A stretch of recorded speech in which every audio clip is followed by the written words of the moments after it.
किसी जंगल में एक पेड़ पर एक कबूतर अपना घोंसला बनाकर रहता था। वो जंगल में इधर उधर घूमकर अपने खाने पीने की व्यवस्था करता रहता था। उसी जंगल में पेड़ के नीचे एक चींटी भी रहती थी। चींटी जंगल में घूम घूम कर अपने भोजन तथा पानी की व्यवस्था करती रहती थी।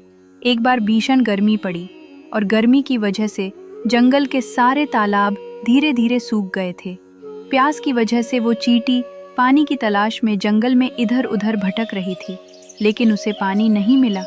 चींटी भगवान को कोसते हुए बोली, हे भगवान, तू कितना निर्दयी है। जंगल के सारे तालाब सूख गए और मुझे बहुत जोर की प्यास लगी है। अगर मुझे पानी नहीं मिला तो मैं प्यास से मर जाऊंगी। हे ईश्वर, मुझ पर रहम करो। चींटी पानी की तलाश कर ही रही थी, तभी उसकी नज़र पास की नदी पर पड़ी। सामने पानी था। पानी देखकर वो बहुत खुश हुई और ईश्वर को धन्यवाद देते हुए बोली, हे प्रभु, आप दयानिधि हैं, सबके पालनहार हैं।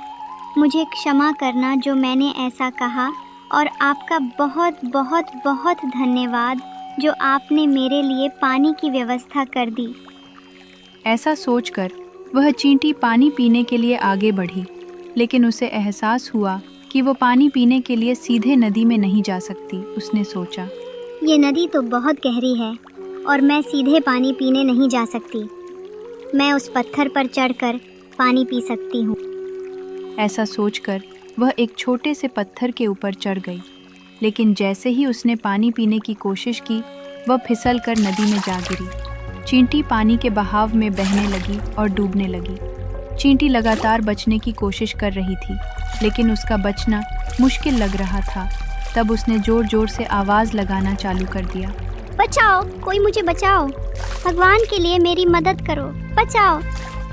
चींटी के चिल्लाने की आवाज़ कबूतर के कानों में पड़ी। लगता है किसी को मदद की आवश्यकता है। कोई मदद के लिए पुकार रहा है। हाँ, मुझे देखना चाहिए। ऐसा सोचकर कबूतर उड़कर नदी के पास पहुंचा तो उसने देखा कि चींटी नदी में बही जा रही थी। चींटी कबूतर को देखकर मदद के लिए बोली, कबूतर भैया, मेरी मदद करो, मुझे डूबने से बचाओ। कबूतर ने चींटी को देखा और उसकी दशा देखते हुए बोला, चींटी बहन, आप चिंता ना करो, मैं आपकी मदद जरूर करूंगा। मैं कुछ ना कुछ उपाय करता हूँ। ऐसा कहकर कबूतर ने पास के डाली से एक पत्ता तोड़कर चींटी के पास फेंक दिया। चींटी बहन, आप इस पत्ते पर चढ़ जाओ। ये पत्ता आपको किनारे पर पहुंचा देगा। चींटी उस पत्ते के पास पहुंची और उस पत्ते में चढ़ गई। थोड़ी देर बाद पत्ता तैरता हुआ नदी किनारे सूखे आ गया। चींटी ने पत्ते से छलांग लगाई और नीचे उतर गई। चींटी बचकर पेड़ के पास पहुंच गई और कबूतर को धन्यवाद देते हुए बोली, कबूतर भैया, आपका धन्यवाद। अगर आप ना होते तो आज मैं नदी में डूब जाती। मैं आपका यह एहसान कभी नहीं भूलूंगी। अरे चींटी बहन, इसमें एहसान की क्या बात? ये तो मेरा फर्ज था। आप भी किसी दिन हमारी मदद कर देना। ऐसा कहकर कबूतर अपने घोंसले की तरफ चल देता है और चींटी अपने घर की तरफ चली जाती है। कुछ दिनों बाद एक दिन एक शिकारी शिकार की तलाश में उसी जंगल में पहुंच जाता है। यह बहुत ही अच्छा स्थान है। मैं यहीं पर अपना जाल डाल देता हूँ। कोई ना कोई पक्षी तो जरूर फंस जाएगा।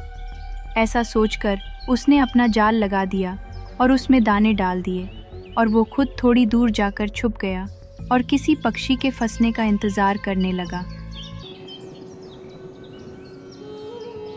बहुत समय हो गया और मुझे भूख भी लगी है। अब मुझे खाने की तलाश में चलना चाहिए। ऐसा सोचकर कबूतर खाने की तलाश में चल पड़ा और उड़ते वहीं पहुंच गया जहां पर शिकारी ने जाल लगाया था। कबूतर ने जैसे ही जमीन में दानों देखा तो बहुत खुश हुआ और बोला, अरे, यहाँ तो बहुत सारे अनाज के दाने हैं। आज तो पेट भरकर खाऊंगा। ऐसा कहकर वह उन्हें खाने के लिए जैसे ही नीचे आया, वो शिकारी के जाल में फंस गया। कबूतर जाल से निकलने की कोशिश करने लगा, लेकिन वो नाकाम रहा। तभी शिकारी वहां आ गया।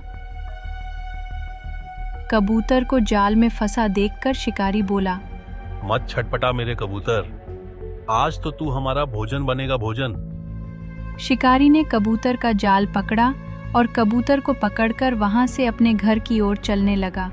कबूतर डर की वजह से जोर जोर से चिल्ला रहा था। बचाओ, कोई मुझे इस शिकारी से बचाओ, बचाओ। चींटी ने कबूतर के चिल्लाने की आवाज़ सुनी तो वो परेशान हो गई। ये तो कबूतर भैया की आवाज़ है, लगता है वो किसी मुसीबत में है। ऐसा सोचकर वो शिकारी के पास पहुंची और उसने खूब जोर से शिकारी के पैर में काटा। तेज दर्द के कारण शिकारी ने उस जाल को छोड़ दिया और अपने पैर को देखने लगा। मौका पाकर वो कबूतर तेजी से जाल से निकलकर उड़ गया और शिकारी देखता रह गया। कुछ दिन बाद चींटी और कबूतर मिलते हैं और कबूतर चींटी को धन्यवाद कहता है। वो अच्छे दोस्त बन जाते हैं और एक दूसरे की मदद करते। उपरोक्त कहानी से हमें सीख मिलती है कि जीवन में किए गए अच्छे कर्म कभी बेकार नहीं जाते, इसलिए कभी भी किसी की सहायता करने या अच्छा करने से पीछे न हटें।